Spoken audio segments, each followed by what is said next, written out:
insoles on the top of your list. Nothing's worse than sore feet during harvest. Stop in and check out our vast selection of styles and colors. You'll be surprised. 3003 Main Avenue in Fargo. Red Wing shoes for ultimate durability.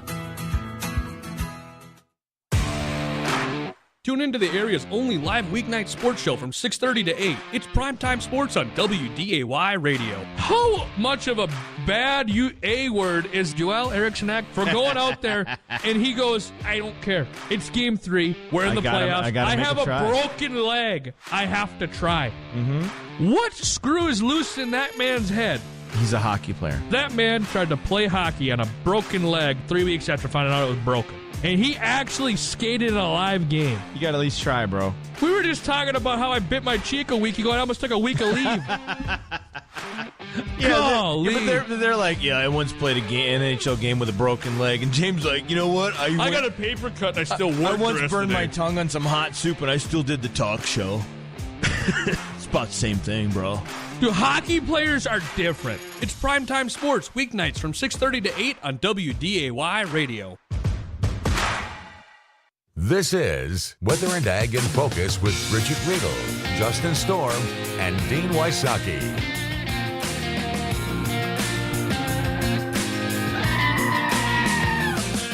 Welcome to Weather and Ag in Focus, 1:05 in the afternoon. Want to thank everybody for joining us. I'm Chief Meteorologist Dean Wysocki, along with our wonderful, talented Ag Director, Bridgette Readel. And Bridgette. Howdy ho, neighbor. Hello. And again, Justin's got the day off, feeling a little under the weather, so we'll man the ship and try not to crash this or sink this. We're going to do fine. Now, I will tell you that, once again, I'm on the road, so we can all sing that together now. On the road again. Where are you today? So apparently I really suck at math or transportation skills, because yesterday I was out by Bismarck, came home. Our daughter is home visiting, so got some time with her, did a little bit of wedding planning this morning, and I'm on my way back out by Bismarck to Wilson. I get to speak to a group of farmers tonight. So fantastic. Some things just happen. Yeah, so you can just toddle along. I can give you a full crops review as I ride shotgun and see what's happening. There you go. Well, what does it look like out west? Because those areas are areas that got some pretty good amounts of rain, in upwards of an inch in many areas out there. Frankly, I am west of Jamestown. The grass is green. I saw a crop in western Cass County earlier this morning, like especially soybeans. You could see them turning. You could easily spot where are some of the dry spots in the field. But I also saw some corn that looks like it did not get rainfall at the right time, and there was some corn that's definitely dried out. Last week, we were starting to notice some crown rot in corn on field margins, so there may be more of that than we knew about as well. So I think it's going to be a real mixed bag when it comes to yield. We had a caller this morning on one of the morning shows who was asking about, USDA downgrading the yield for corn and soybeans for the 23 growing season. How will that affect us overall? I don't think we know the answer to that yet. We'll probably have some areas of the country that are sleepers and do better than expected. Mm-hmm. But I can tell you that right now Brazil is putting themselves in place to overtake the U.S. as the number one corn exporter. It might be Brazil who's doing that very soon. Is that better weather? Better weather, bigger crop. Sometimes we've always said that for those who have better weather and the bumper crop, that person's going to win. The other country, so whether it's Brazil or the U.S., if Brazil has great weather, it means we probably have a fail. If the U.S. has great weather and good crop, there's probably a fail in Brazil. I feel like we don't always get them at the same time, and certainly affects global pricing too. Right. All right. Well, speaking of weather, let's take a look at the forecast here for today. Boy, I'll tell you what, I'm sick of this smoke, and I know it's kind of thick out to the west as well, so we're going to deal with that for at least the rest of the afternoon. It will start to diminish a little bit as we head into the evening hours. 67 degrees with a north wind gusting close to 25. Dew points in the 40s, so a pretty dry atmosphere out there. We're going to see highs today, upper 60s to near 70 with, again, those north winds. They'll start to relax a little bit as we head towards evening. It's going to be a chilly night tonight. Clear skies to partly cloudy skies, light winds. will drop down to a low in the low 40s. And sunshine, less smoke tomorrow. Lighter winds out of the southeast and highs in the mid-70s. Should make it to about 80 or so on Friday. Not bad. And then another cold front will come in here as we head into the weekend. Could give us a little light rain shower activity, very widely isolated on Saturday morning. And then lower 70s over the weekend. And unfortunately, it looks like that smoke will be coming back over the weekend as well. So kind of seasonal temperatures. Mother Nature not throwing a tantrum in terms of big weather swings in terms of temperatures. I still don't see there's no big storms on the horizon. Any rain chances are pretty minimal over the next 10 days. And what about frost or freeze potential? Don't see it. I do see, again, we were kind of hinting on this yesterday, after somewhere between the 16th and the 20th, we are going to have a pretty good shot of some chilly air coming in from Canada. Now, where this kind of resides, the coldest part of this looks to be just to our east. And by that, I mean the Arrowhead of Minnesota, northern Wisconsin, the UP of Michigan, where those areas stand a pretty good chance of getting frost right after the middle of the month. Could that shift a little westward? It could. We'll have to keep a close eye on that. But we were kind of touching on this yesterday, Bridgette. So ideally, we'd like to keep that first frost until, first week in October if we can? Oh, that'd be great. We right now, I think things are drying down pretty well, but there is some late planted crop that wouldn't mind taking on just a little bit more rainfall. So we don't get a choice, right? You're going to deliver what you deliver, and we're just going to go with it. But the nice thing is we had a great wheat crop across North Dakota. I think sunflowers are going to be positive. We're still building sugar content in tons on the sugar beets. I think potatoes in a drier year like this where we're not having to take them out of the ground in mud, all of those are positive. Right. And, we did pick up a little bit of rain over the last 24 hours, about 1/10 to 1/4 of an inch here in the FM area. I think I saw Ulen came in with about 4/10, so they had a little bit more. And areas around Wahpeton picked up about 4/10 as well. But most everybody else was about 1/10 to 1/4 of an inch. Does that little amount make any difference at all? I would be wrong if I didn't say yes. And the only reason is, does it make a huge difference? No, it probably doesn't make a huge difference. But when you're ready to take some moisture as far as rainfall for the farm, you're going to take it no matter what. Even the small amounts. There are years where that can be what keeps you going during a real trying time in the growing season. Good point. Yeah. Happen. Yep. Absolutely. Absolutely. So as a kid who grew up outside the Red River Valley in the south central part of the state, I have a very hard time saying no to rain. I grew up in an era where we just didn't get it. And so, right or wrong, I still look forward to getting rain showers. And especially, when as dry as some years have been up here, you just you have to appreciate it. No doubt. No doubt about it. No doubt. And we have a guest coming up here today. So we do. It's not just me and you today. Who do we have today? So Angie Johnson is going to join us. She is with NDSU's Extension Service. She is their farm and ranch safety specialist. Now, we've had Angie on before, and she does a fantastic job. They put on a kids camp in the summer months, teaching more than just tractor safety, but all the things that kids should know about when they're working on the farm, around PTOs, around mechanics, around grain bins, and even so much as talking about mental health. Kids need to hear those stories and messages as soon as they can.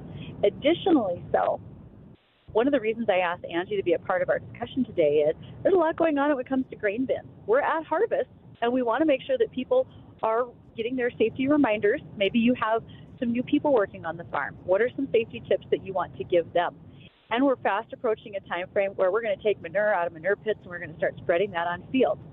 Well, there needs to be some safety around manure pits as well, because it doesn't all sound unicorns and rainbows. We have to remember that there can be some deadly incidents that happen, and we're going to walk through those with Angie and to make sure that people are well aware of the dangers on the farm. I think that's great. Good, especially, and I know, especially with sugar, you said, there's might be new people working on the farm.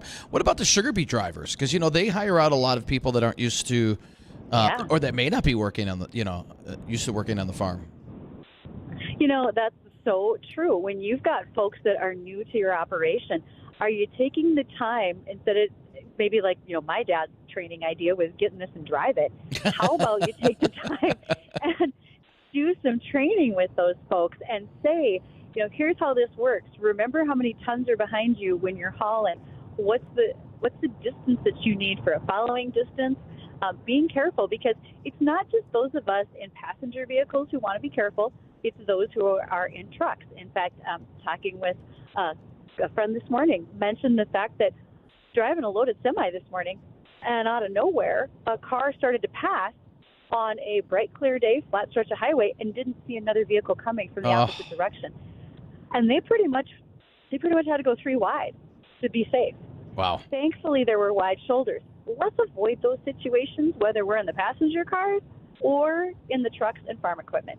Please, that would be best. Yeah, like you said, I mean, always give caution, but especially this time of the year where, harvest and, some of these drivers, maybe they're a little tired and, they're not going to be able to go as fast as your car. So just, kind of, relax and give them a little extra time. No doubt. Yeah, much appreciate that, and respect those slow-moving signs that are on the equipment, because they really are slow-moving.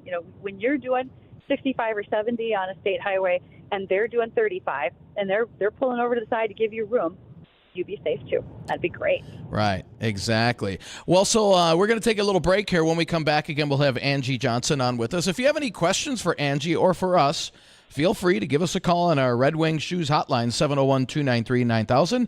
That's 701-293-9000. Don't go anywhere. We'll be right back.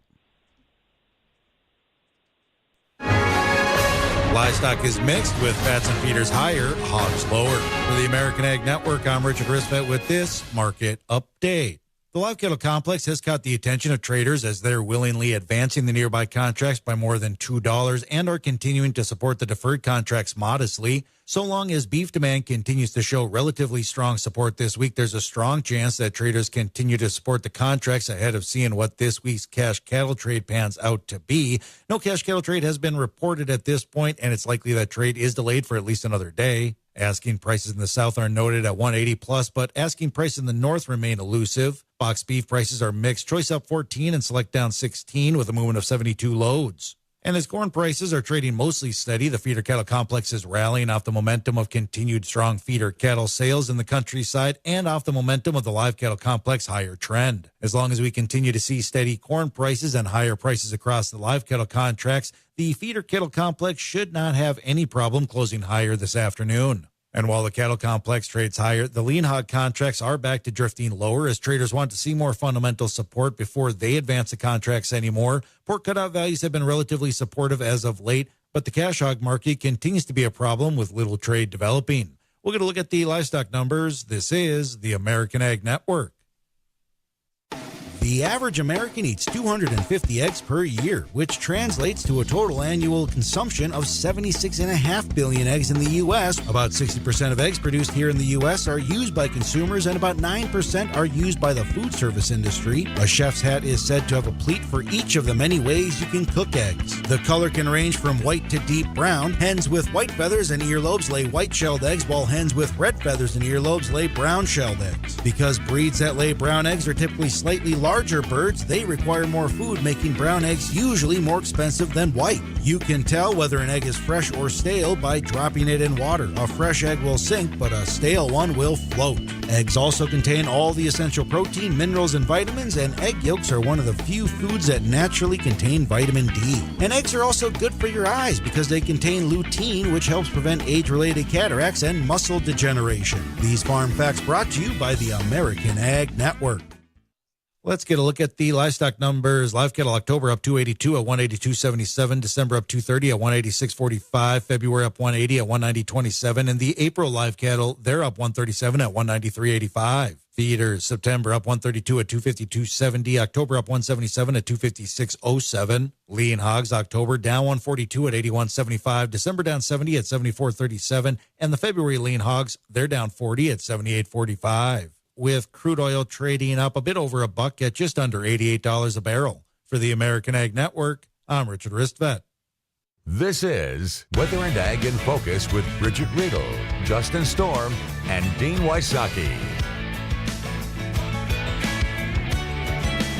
And welcome to WDAY Weather and Ag in Focus. So glad that you're here with us.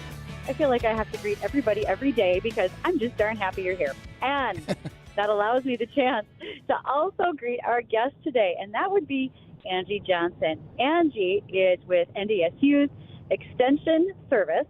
She is the safety specialist, I believe is the right term, for Farm and Ranch. Angie, how are you? I'm doing great. Thank you so much. It's an honor to be on the show.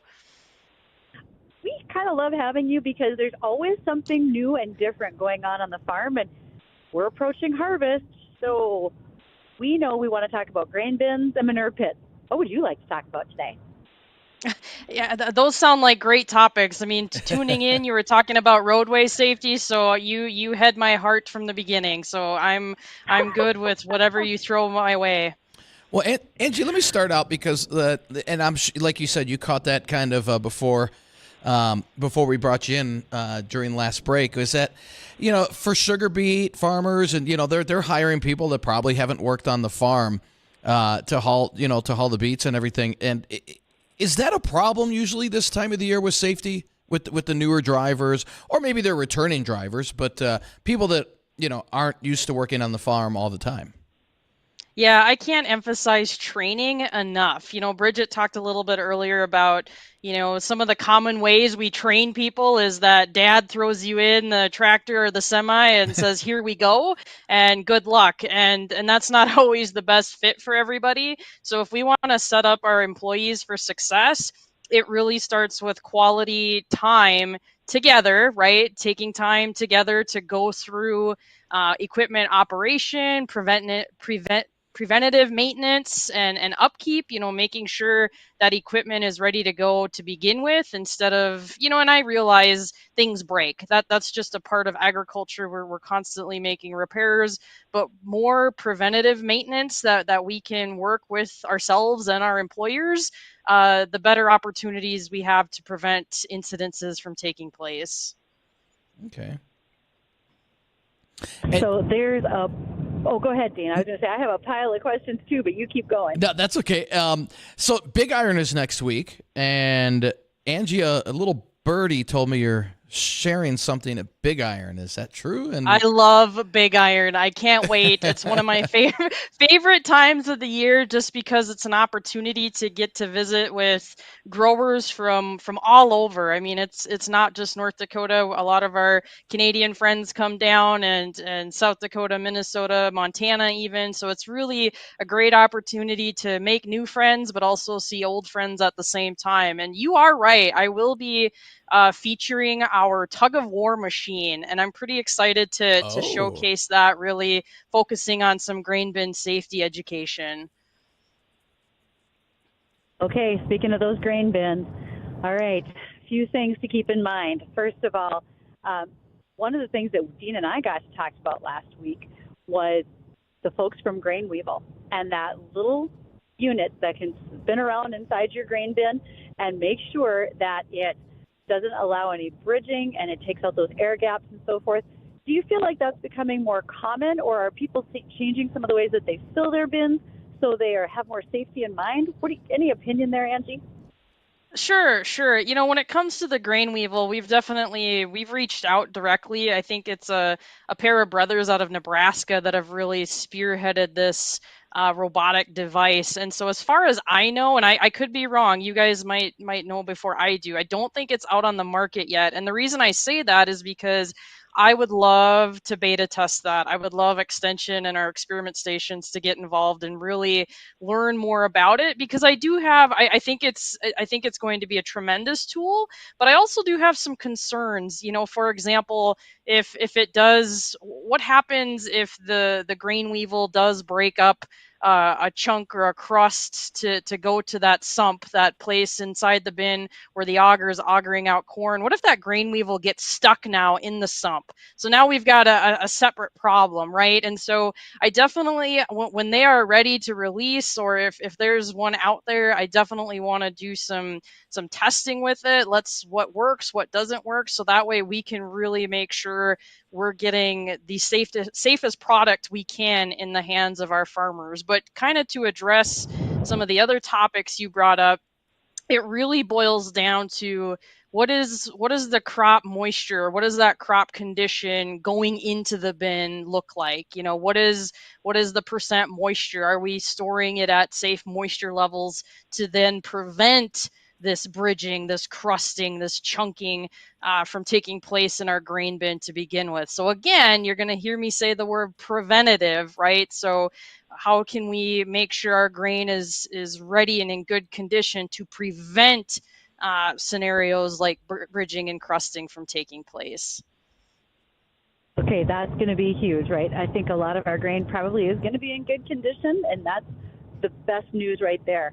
And there's new safety features that are coming out on grain bins. There's a real call for manufacturers to build an anchor point into them. So if you have to have someone enter a bin, whether it's for rescue, etc., there's an anchor point for them to attach a harness. And also doors are being done differently, so they're more structurally sound, that you don't need those bars across the door or maybe two doors on a bin. And do you get folks who come to you, Angie, and maybe ask, what features should I look for when I build a new grain handling system? Or would you be willing to help offer some tips like that to any of our farmers? Yeah, absolutely. When you bring up one of the biggest questions I think I get asked in terms of, tell me about this anchor point, right? And how do I build my own? And I'm very, very apprehensive when it comes to, telling producers to just build your own anchor point. And the reason why is once you start drilling holes, you start jeopardizing the integrity of that structure. I know it doesn't sound like a lot, but we forget that the roof of our grain bin is not, it's not safety rated. And what that means is it's not designed to hold the weight of someone's body in an instant where you're dangling like a piñata and being prevented from falling into the grain. And so, Bridgette, like you said, there are manufacturers that are definitely looking at more safety related features, which of course I'm always going to be an advocate for, but realizing like with that comes a cost, because once you start making equipment or structures like a grain bin safety life rated, it's going to have a cost. And I'm telling you right now, it's worth the investment, because you have to think about, this is your life, right? This is your life that you could be potentially saving. So I'm definitely a strong advocate in looking at what can we do, obviously on the preventative side, right? Not going into that bin in the first place, but for management purposes, what options are available for me in an instance where I do need to get inside that grain bin. So I have an interest, before we switch away from grain and go over to manure pits and so forth, probably after the bottom of the hour, I do have an interesting question for you in this respect. Let's switch over from grain bins to talking about grain dryers, because we know that dryer fire season is about to start. And that happens because of so many of the little particles and the fines that are flammable. So any tips and reminders right now before we are in the full heat of harvest that we should be thinking about at our dryer systems to make sure that we don't have any of those fires?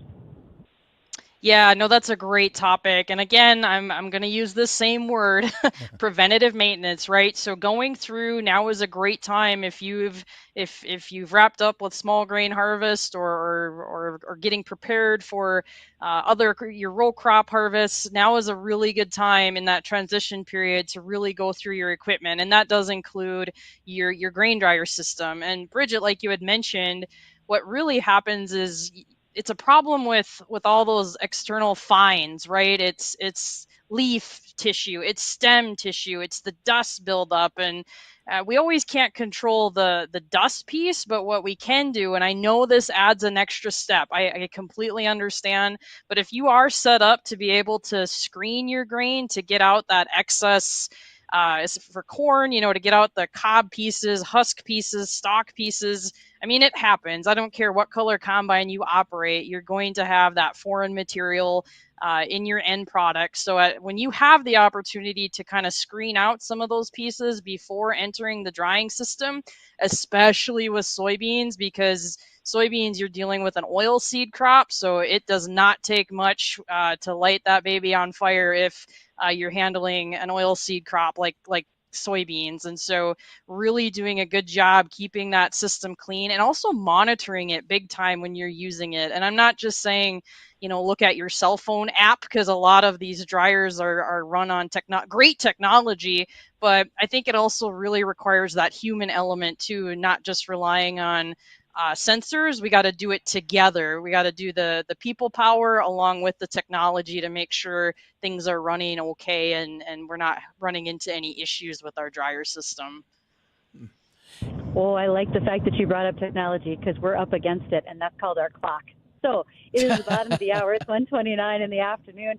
Angie, don't go anywhere. We have more questions about exciting things like manure pits and more. So, folks, stay tuned. We'll be right back. We're talking with Adam at Cheyenne Gardens. Adam, let's say someone has a little gap in their garden, or they want to add some flowers for next year. Is fall a good time to plant some new perennials? Fall's an excellent time to plant some new perennials. Early in the fall, like now, I'm planting pretty much everything I can think of still, because we have enough time for those plants to root out and get going for the season. I'm also starting to dig and divide my spring blooming perennials. So my peonies, my iris, my bleeding hearts, some of those things, my Virginia bluebells, those things that bloom early in the spring, I dig them in the fall. The rule of thumb is if it blooms in the fall, you dig in the spring. If it blooms in the spring, you dig in the fall. So we're doing that right now. And then very, very important, we leave our tops on for the winter so it catches the snow, and we also mulch them in so they have some snow and some insulation for that early winter when we don't have snow. Fall is a great time to plant. You just have to go into protection mode a little bit more to make sure we have enough snow cover for winter, because that's our best insulator. Excellent. Thanks, Adam. Cheyenne Gardens, a great place to wander, admire, and explore for the largest variety of trees, shrubs, and bedding plants in the area. Just 10 minutes from Fargo, up I-29 in Harwood. Pucklet Chevrolet Buick GMC in Valley City makes it easy to find your next Chevrolet Buick GMC or pre-owned vehicle by offering a great selection at our best prices possible. Boost your crop's health with Domark 230 ME and Badge SC fungicide exclusively from Gowan, USA. Domark's systematic action teams up with Badge's outstanding mixing properties for unbeaten disease control on sugar beets, dried edible beans, and canola. Experience the power of two different modes of action with Domark and Badge. Don't wait. Contact your local ag retailer and ask about Domark 230 ME and Badge SC. Always read and follow label directions from Gowan, USA. A Fulton County judge heard oral arguments in the Georgia racketeering election interference case involving former President Trump and 18 other defendants. Two ex-Trump attorneys, Kenneth Chesbrough and Sidney Powell, asking to sever their cases from the others to ensure they receive a speedy trial. Judge Scott McAfee said that he would order Chesbrough and Powell to stand trial together on October 23rd and asked prosecutors about their expectations. You're saying that right now you would predict that if it was just a trial of Ms. Powell and Mr. Chesbrough, that the state's going to need those same amount of witnesses, those same amount of exhibits, and that same amount of time? Absolutely. Okay. The judge has not made a decision on severing trials for other defendants. The manhunt in Pennsylvania intensifying as police search for convicted murderer Danilo Cavalcante. That inmate escaped from Chester County Prison a week ago and has been spotted on video surveillance. Triple-digit temperatures and extreme heat and humidity blanketing states from Texas to the Northeast. Michelle Franzen, ABC News. There's one question I ask those who suffer from chronic lower back pain. If you could feel better than you do, would you be interested? I'm Dr. Chad Zimmerman from the clinic in West Fargo. If you have chronic lower back pain and what you're doing isn't working, we have a 96% success rate with bad backs. Why? Because we're one of the few clinics in the state with advanced lumbar decompression therapy. Just one of hundreds of clients we've successfully treated. Here's Sherry. There were times when I couldn't stand, I couldn't sit, couldn't work out in my garden with my flowers, couldn't water ski at the lake. Had a hard time just bending over to pick up anything off the floor. I can walk without pain. I mean, I feel like I want to dance all the time. I have been shoveling snow. I run my snowblower, and I again can play and walk with my German Shepherd puppy. If you have chronic lower back pain and want to feel better than you do, give us a call at 701-492-0696 or find us at theclinicnow.com. That's theclinicnow.com. Give us a call or send us a message and let them know Dr. Z sent you. Weather and Ag in Focus on WDAY Radio.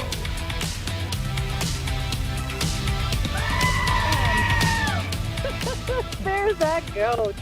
So glad that you're here with us today. The Screaming Goat, myself, Bridgette Readel, and Dean Wysocki. Got that one, Dean? I got it. Well, hold on. Go. There's your bumper. Oh, man.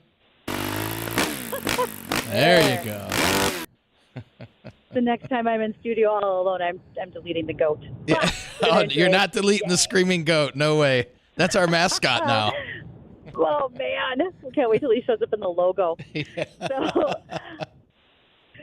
to our sponsors today, Dakota Bank, thank you so much for all that you do in our region. As a new ag lender in the Fargo area, we are excited to have you. But you've been a lender in the region for quite some time. And thank you for joining us with our Here We Grow sponsorship this year.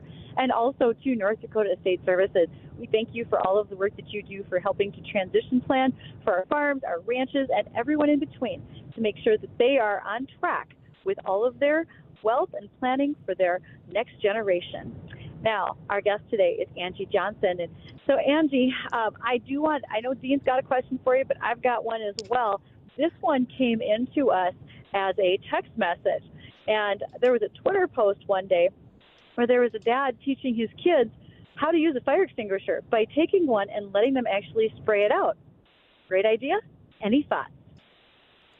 Yeah, absolutely. I'm very supportive of that. We actually, all of our farm safety camp participants, we work with a fire district and they come in and our goal is to have every one of our youth participants pull the pin and learn how to use a fire extinguisher. I think that's very responsible because that parent or guardian might be in a situation where they need somebody to pull that pin and learn how to use that fire extinguisher. So I am very supportive of that, and I think that's a very proactive step because that's something you're gonna keep with you the rest of your life as you age into adulthood. And what a great skill to have. Hopefully you never have to use it, but it's still a great skill to have.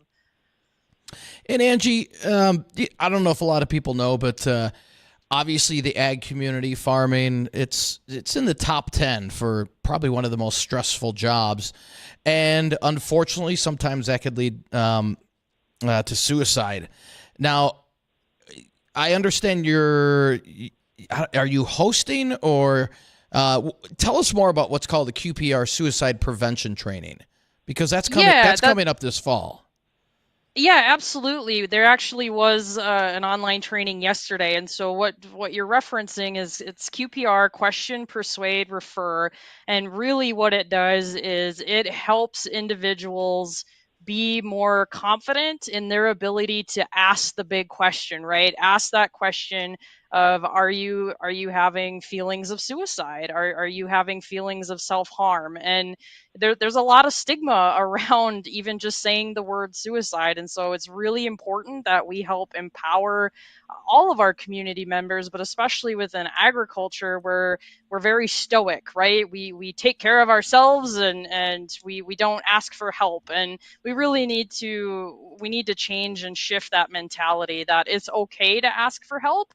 And it's also okay to recognize when you're not okay or when your neighbor or best friend isn't okay. And so we actually have certified QPR trainers. I am one of them, but my coworkers are actually giving the trainings. They're available for free. Anybody online with internet access, you can take the training and be able to help someone in one of their darkest hours, potentially prevent preventable death. So absolutely, if there's anybody that has questions and wants to become involved in that program, they just certainly can reach out. Okay, and Angie, with you being a trainer, I mean, how difficult is it to train somebody to be able to spot that? Because, I mean, let's be honest, a lot of farmers, people in general are pretty proud. And are they going to actually be able to admit that? I mean, because that brings out a weakness in them. And, I mean, our ag community, they're very strong individuals. So how difficult is it to train them to be able to, whether it's pry it out of them or realize they're not really telling me the truth? Yeah, and you bring up it is hard. I'm not going to sugarcoat it. It's not an easy subject. Nobody ever wants to ask that question because, somebody might just be having a bad day and that's how they showcase their day is, oh man, I just don't feel like living anymore. Are you serious in your intent or are you just joking? But really it's helping individuals, what I say, rip off that Band-Aid and open up this conversation, because odds are someone in that room, whether it's a physical room or a virtual online room, somebody's been impacted by a loved one or a friend who has died by suicide. And so there's a deep personal connection. And the awesome part about production agriculture and North Dakotans and upper Midwest folks is that we love to help people. So I think about it this way, is that this is an opportunity for us to help people. We always want to lend out a hand. I mean, when something bad happens to somebody, the family and the neighbors, their community is the first one to step up to the door and have a rally and to have a fundraiser. And really, let's look at this in a similar fashion. Let's look at this as an opportunity to help people, but just in a little different way, and really just being open and honest to ask that question. So I don't know if I really addressed it is tough. Right. It's not easy, and people have to, I don't like pushing people into it. They really have to be the ones that step up to the plate and are ready to help and at least start that conversation. I'm not saying you're going to walk out of the door being an expert person walking down the street and asking that question to folks, but at least if we can start that conversation and help answer questions you have, because it's such a taboo subject, Right. it's and it doesn't have to be. And how long has this been going? Is this something new? QPR has actually been around for quite a long time. In terms of having trainers in North Dakota, yeah, I would say within the last 2 years is really when we started getting involved with, because it's a national program, and so in the past 2 years is when NDSU Extension has started getting involved with it. So, Angie, it's time to shift gears to one other little topic. One of those is, we know that there's a lot of folks that as we get towards fall, they're cleaning out feedlots, they're spreading manure on fields that then will be planted next spring.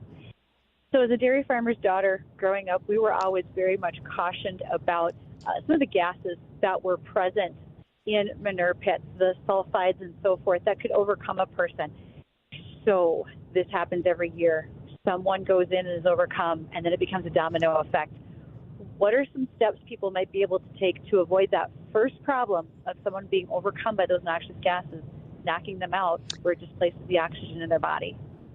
Right. No, and this is a great conversation, because we don't often think about it a lot in North Dakota, because a lot of our lagoon type or confined space type manure pits, we just don't see the dairy and the swine industries like we did in the past, and so it doesn't always get brought up. But you're exactly right. It's that one random day where we have somebody that is overcome by the fumes and gases because they had to go in and make a repair and didn't think about that. And so definitely really understanding and communicating with others, because like you said, Bridgette, what happens is one person goes in, someone else realizes, man, they've been gone a long time, where are they, where did they go? So then that second person goes in and succumbs to high gas levels of whatever fume is present there, and then it just keeps rippling. And so my biggest thing is communicate, right? Knowing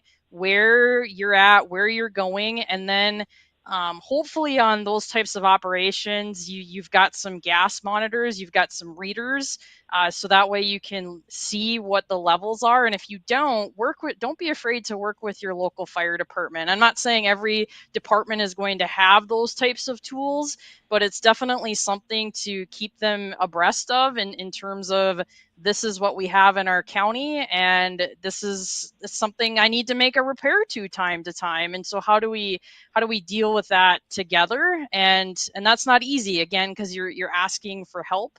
And so biggest thing is if you don't have to go in, don't go in, and doing a really good job with your ventilation system, making sure you're allowing those gases to escape and not be concentrated in high volumes within that confined space.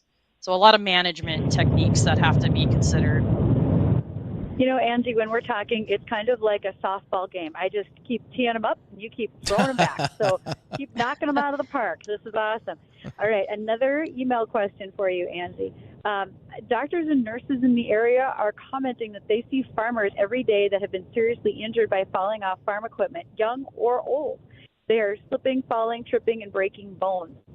besides slowing down and paying attention to what we're doing, are there some things we should maybe be taking care of on the equipment, et cetera, to try to make sure that we have less injuries as well? Oh, could you give this email person a prize, because this is one of my favorite topics. So Okay. yes, thank you to our medical field out there, because I do a lot of research looking at, what type of injuries and even fatalities. Yes, fatalities from slips, trips, and falls are real, people, and we don't hear about that in the news. That's not the sexy thing that makes the news, is a fall.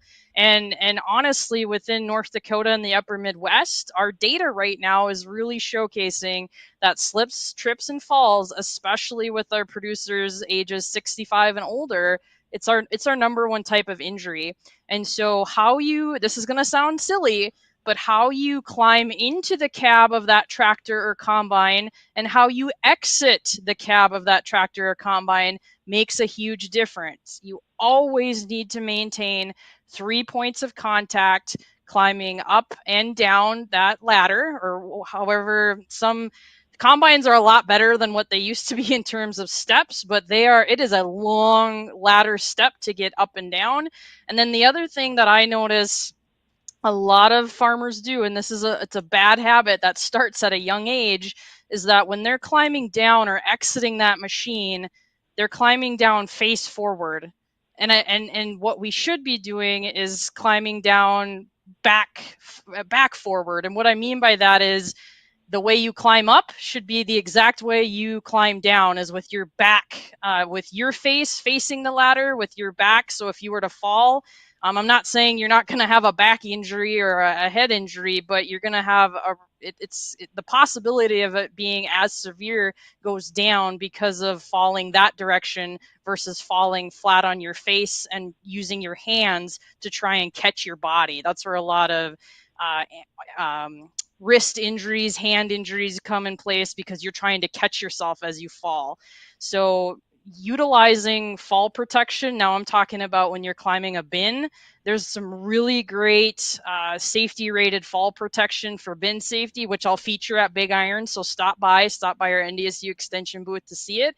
And also make sure those steps have some type of gripping a lot over time. And I know some, even on our tractors, that gripping stuff has been worn off. And so replace that and try not to climb.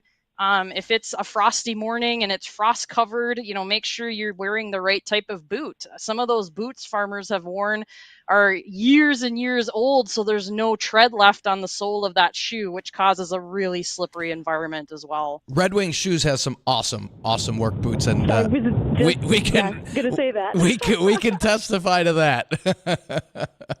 Now, Angie, real quick. And I'll.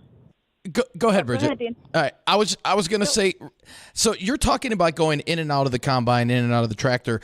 Do you find that a lot of people are doing it the wrong way? I mean, going into the tractor, fine, but going out, are they going out the wrong way? Are you finding more and more of that, or is that just kind of a one or two off?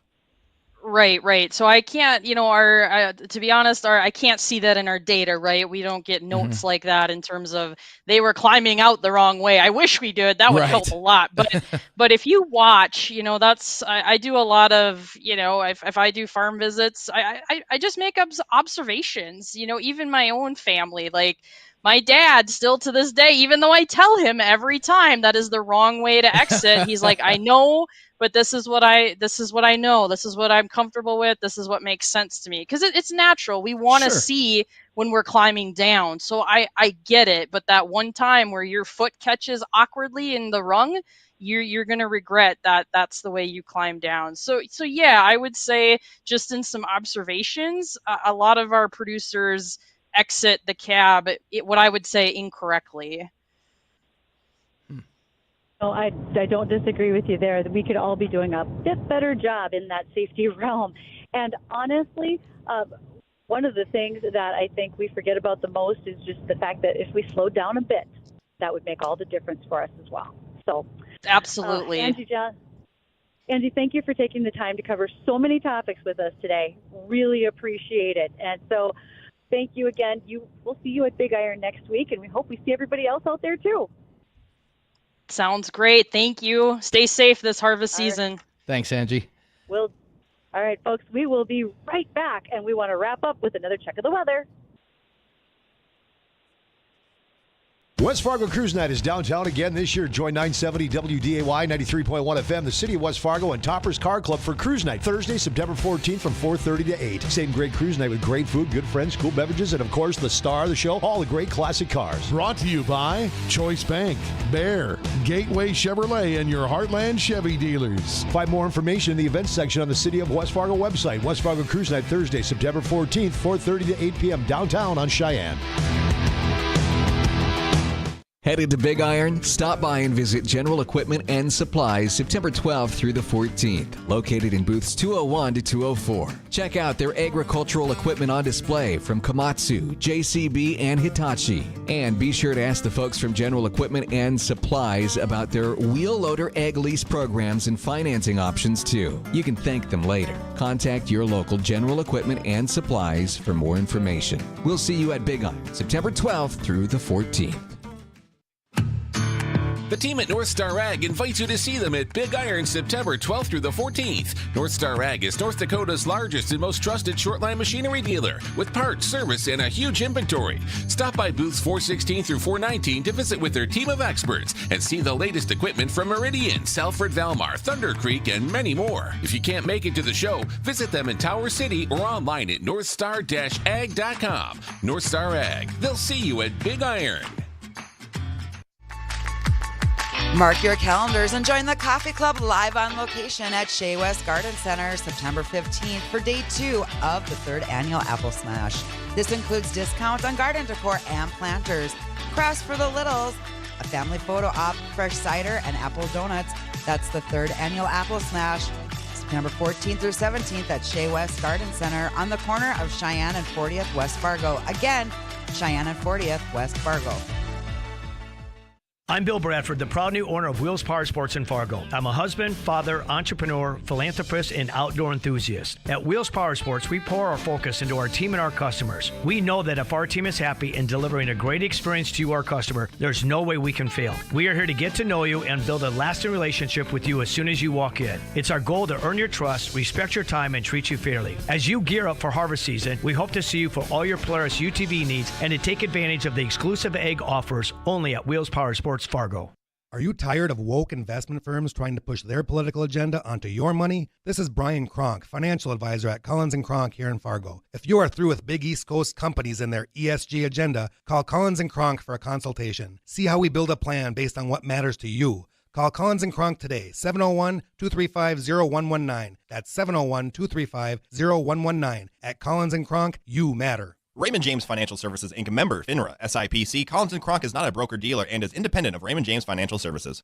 Have you Googled yourself lately? Are there negative posts from an ex-employee or from a former client? Maybe an outdated news article or sensitive personal information about your family? Search engines don't always get it right. For right or wrong, it's your reputation on the line. That's where Reputation Defender by Norton comes in. One of the most trusted names in online reputation repair, Reputation Defender has been fixing people's search results for over 15 years. Their cutting-edge approaches help you to wipe away unwanted information in your search results. They also promote the good stuff so that it rises to the top, helping you put your best foot forward.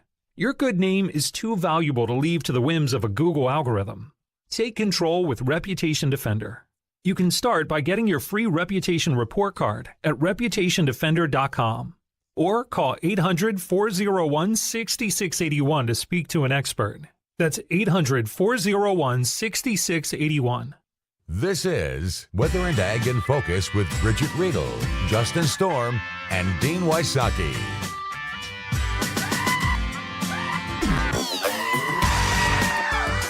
And welcome back to Weather and Ag in Focus. 1:53 in the afternoon, partly cloudy to mostly sunny skies across the area. A little chilly for this time of the year, 68 degrees with a north wind gusting up to 24. Still some smoke in the air, but that smoke will be diminishing as we head into the evening hours, and especially as we head into tomorrow.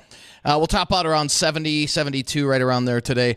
And then chilly night tonight, low 40s. In fact, some areas, some lower lying areas, let's say in northwest Minnesota, could dip into the upper 30 range. No frost. Don't worry. We're not worried about that. And then nice rebound tomorrow. Southerly winds kick in. That'll kind of disperse the smoke a little further west of the valley, with highs in the mid-70s on Thursday. And it looks like low 80s, a pretty decent day on Friday, before cooler weather, maybe chance for showers on Saturday morning, and temperatures falling back into the 70s over the weekend. And still not seeing any big fluctuation in temperatures in terms of any big freeze coming. No more 90s. We're done with those. So Bridgette, let's do a little trivia here. We got a few minutes. Okay. Hold on, though, Dean. I got one thing to slide in there real quick, and that is our friend Parker, who's always wondering where his rain is. Parker had a comment for us that he sent me via email, and it said, "Where's my rain, Dean?"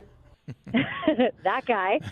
He basically said a farmer's scale of pain when they come into the doctor's office is 0 to, well, I'm here, aren't I? So I think and I make fun of that, but it is so true. I mean, you pretty much have a limb hanging off in a very bad way before somebody goes to the doctor sometimes. I think that's most men, period.